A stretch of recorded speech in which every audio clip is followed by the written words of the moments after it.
মনের দুঃখ মনে চাপা রাইখা যে পথ চলি, 17 বছর পার কলিলাম, কত কাঁদলাম কত মরলাম, নাই কি রে তোর স্মরণে, বুড়া হইব তোরই কারণে। গলাটা ভালো না, তবে গানটার অর্থ নিশ্চয়ই বুঝতে পারছেন। মানে ফিলিংসটা আসলে কেমন হয় যে দীর্ঘদিন যাবৎ 17 বছর বিএনপি এবং জামাত দুই দলের অনেক নেতা ফাঁসিতে ঝুলেছেন, জেল খেটেছেন, মারা গেছেন। শেখ হাসিনার সরকারের পতনের জন্য ধীরে ধীরে যে প্ল্যাটফর্মটা তারা তৈরি করেছেন, একদম সর্বশেষ পর্যায়ে এসে একটা টোকা দিয়া সেই সরকারকে ফেলে দেওয়ার পর আগামী দিনের রাষ্ট্র ক্ষমতায় যাওয়ার জন্য বা নতুন বাংলাদেশ 53 বছরের যে রাজনীতির সংস্কৃতি সেটাকে দূরে ঠেলে নেতৃত্বের জায়গায় নতুন রাজনৈতিক নেতৃত্ব তৈরির জন্য আজকে যে মহা সমাবেশের আয়োজন করছে বিএনপি এবং জামাতের যারা নেতাকর্মী আছেন, ফিলিংসটা আসলে কেমন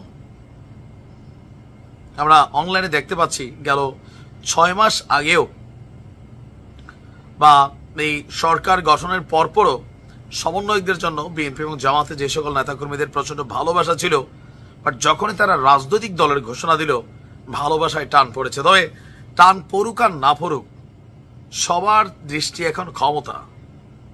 তো সেই ক্ষমতাকে আগামী দিনে নিজেদের কন্ট্রোলে নেওয়ার জন্য ঢাকা ইউনিভার্সিটি কর্তৃক একটা যে শিক্ষার্থীদের বন্ধুদের দল আছে, এটা আমরা বন্ধুদেরই, কারণ তারা একে অন্যের পরিচিত আজকে 3 থেকে 4 বছর বা 5 বছর সেই ভিপিনুরের হাত থেকে আজকের দিন জাতীয় নাগরিক পার্টি আর কয়েক ঘন্টা পরে বাংলাদেশ হয়তো নতুন কিছু দেখতে যাবে।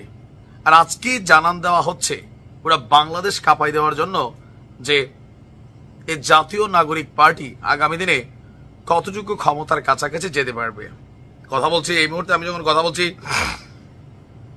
মানিক মিয়া অ্যাভিনিউতে বিশাল স্টেজ, 4 থেকে 5 লক্ষ লোকের সমাগমের অপেক্ষা। হয়তোবা যখন এই ভিডিও দেখছেন অলরেডি মানুষ হয়ে গেছে। তো এই সিচুয়েশনটা বিএনপি এবং জামাতের জন্য আসলে বিষয়টা কেমন? ডক্টর ইউনূস সরকারের উপর টোটালি আস্থা হারিয়ে ফেলেছে বিএনপি, কারণ এই যে পার্টি যেটা তৈরি হচ্ছে, ডক্টর ইউনূসের দীর্ঘদিনের একটা স্বপ্ন ছিল যেটা নিজে পারেন নাই, আজকে ছাত্রদের মাধ্যমে তিনি এটা কেউ কেউ বলছেন যে করিয়ে দেখেছেন, আশ্বস্ত করেছেন।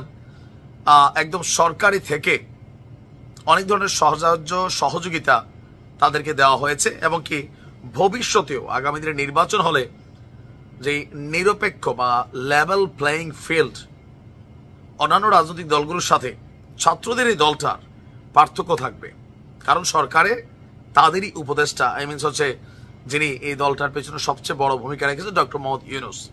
অপরদিকে নাহিদ এবং আসিফ এবং মাহফুজ তারা কিন্তু ক্ষমতাতে আছে, একজনের সিট আরেকজন নিচ্ছে, বাট কন্ট্রোলিং রাখছে সরকারের উপর। তো একটা নতুন রাজনৈতিক দল, দেখেন এদেশের মানুষের কিন্তু চাওয়া ছিল, এটা বাস্তব, যে গতানুগতিক দ্বারায় আওয়ামী লীগের বিপরীত বিএনপি, বিএনপির বিপরীত আওয়ামী লীগ, আর বাকিরা হচ্ছে পরজীবী।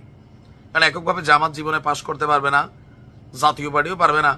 তো আওয়ামী লীগ বিএনপির কাঁধে তারা ভর করেছিল এত বছর, এখন যার যার রাগাতে আবার তারা বিচ্ছিন্ন হয়েছেন। এখন ছাত্ররা যেই গতিতে এগুচ্ছে, মানুষের মধ্যে একটা বড় অংশ তাদেরকে সাপোর্টও করছে যে আসলে পরিবর্তন দরকার, নতুন একটা বাংলাদেশ দরকার। বাট সেই নতুন বাংলাদেশের জন্য আমাদের যে রাজনৈতিক দলগুলা গেল 17 বছর তারা অপেক্ষা করেছিলেন ক্ষমতার জন্য, এখন আশ্বস্ত করছেন যে কোথাও না কোথাও মানুষের বিশ্বাসের জায়গাটা হারাই গেছে।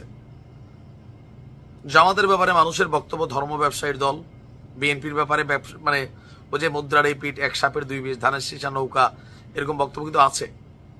একটা হিউজ চ্যালেঞ্জিং সিচুয়েশন তৈরি হবে আগামী দিনের নির্বাচন, এটা মনে রাখেন। কারণ ছাত্ররা হুট করে যে অবস্থানটা তৈরি করছে, এই ঝড়টারে হালকা নিচ্ছিল এতদিন বিএনপি। আজকে হয়তোবা যদি সমাগমে তারা 4-5 লাখ মানুষের উপস্থিতি করে ফেলে, it's a huge massive message.